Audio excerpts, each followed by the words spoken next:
Jonathan again. Today I'm going to show you, it's this follow-up video on what I've been doing on the RV battery system. So, as a reminder, I'm not an electrician. I'm not certified to do this. I'm not qualified. And I just have a very high opinion of myself. So when I electrocute myself later, you'll know that I'm arrogant and dumb. So the reason I say that is it's really important that you test things before you just hook them up and go down the road, or you fire things off. And so that's what this part is today. Yesterday was removal, and it's relatively easy to hook a battery up to an inverter. So especially when there was already an inverter hooked up, and you're basically just making sure that you hook it up the same way on the new inverter. That being said, I did run into some problems with adapters, and my little 2,000 watt peak 4,000 watt inverter is not huge, and it's not like even a standard RV inverter anymore. Like now you can get them with that they're standard 4 or 8,000 watt, like huge monster RV. This one would run a single air conditioner, and if I choose to hook that up later on, I might, but for now, I have no desire to run the ACs off battery power. When we're boondocking, we're going to be roughing it a little bit. So, back to what I'm doing today.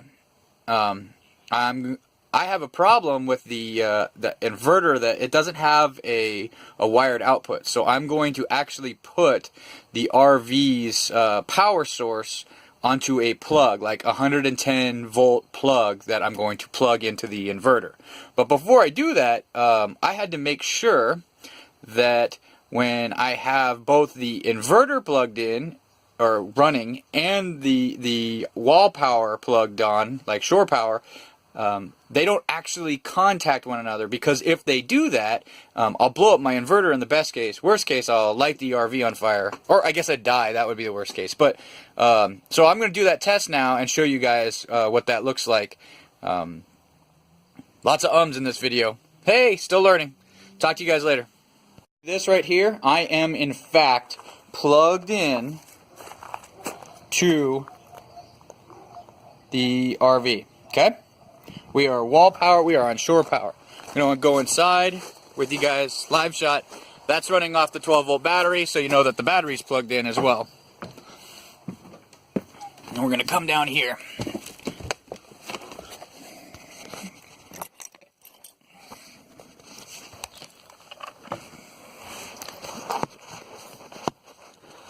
So I'm just going to show you guys that those two wires right there loose are what I need to connect. And I'm touching both of them. You'll see that there is nothing going through. Okay?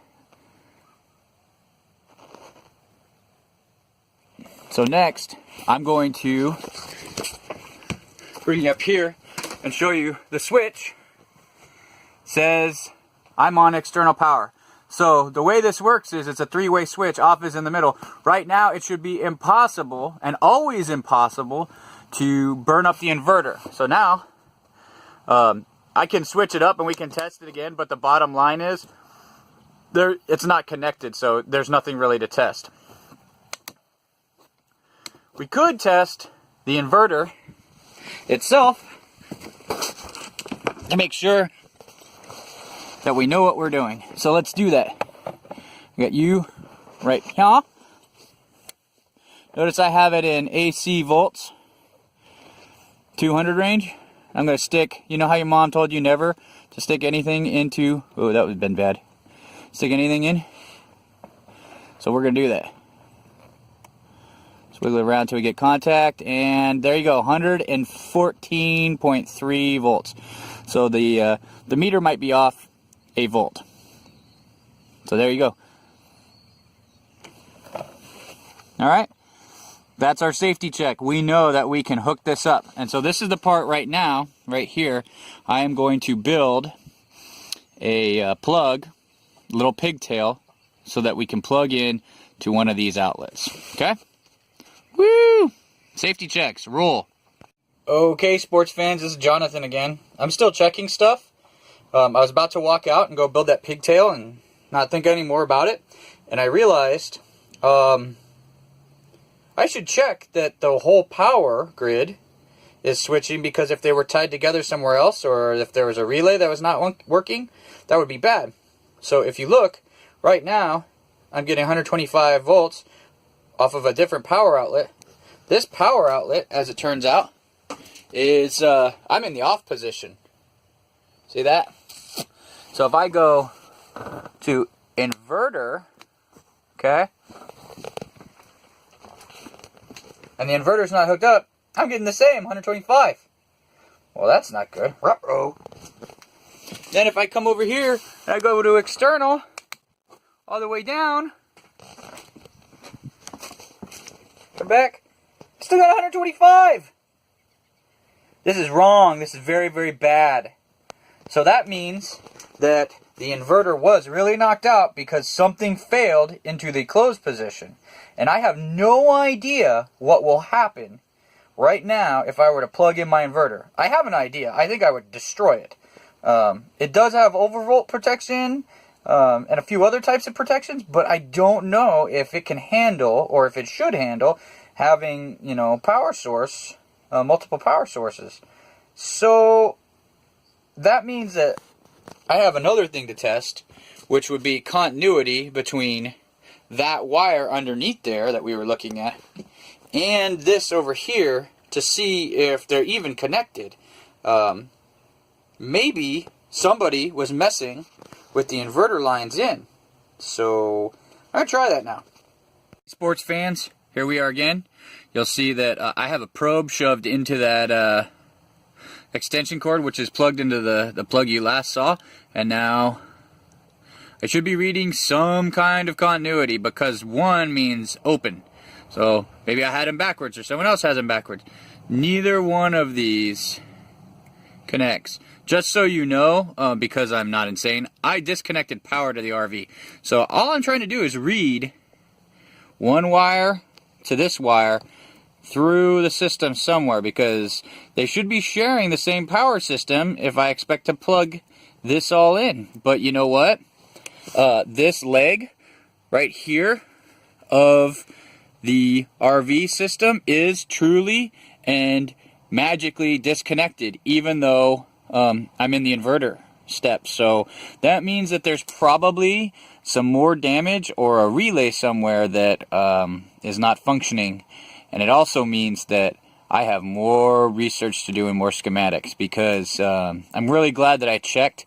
Had I just plugged it in, I don't think anything would have happened, like I said, because this leg right here, this 110 volt leg, seems like it's disconnected from the main.